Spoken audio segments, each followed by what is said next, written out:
Verbs.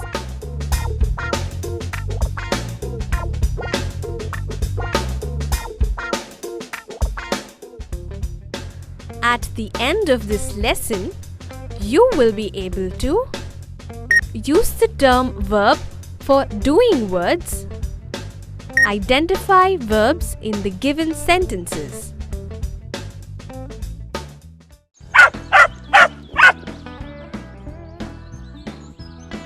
Hey Fleck!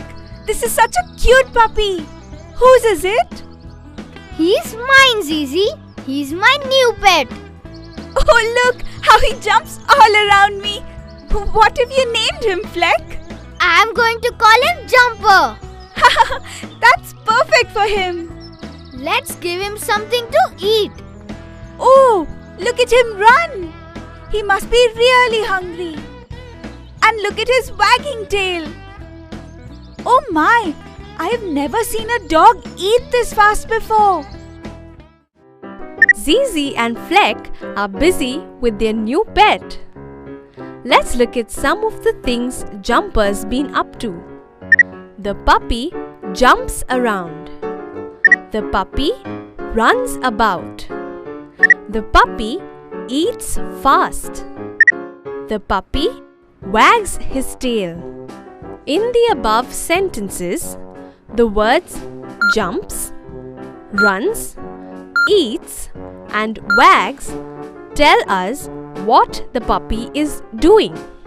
Such words that tell us what something or somebody does are called doing words.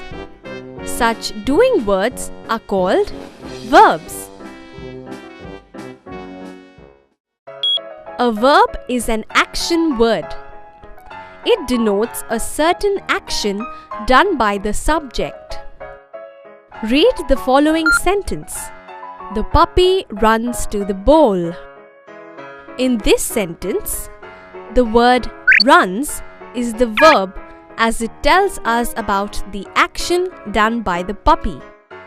In other words, the word runs is an action word that we call a verb.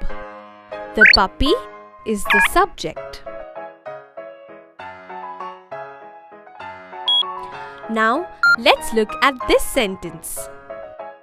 The puppy wagged its tail and ate its food.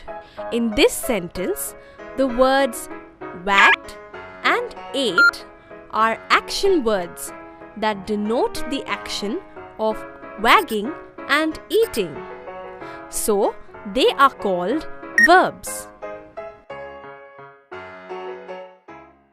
I think Jumper's tired now, Zizi. He really did jump around a lot. I have an idea! Look, Fleck, Jumper doesn't look very tired now, does he? Wasn't Fleck's puppy cute? I'm going to go play with him again.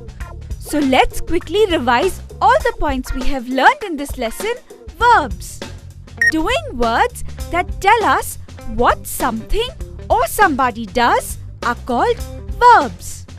A verb is an action word. It denotes a certain action done by someone or something. The words sleep, stand, smile, run and jump are some examples of verbs.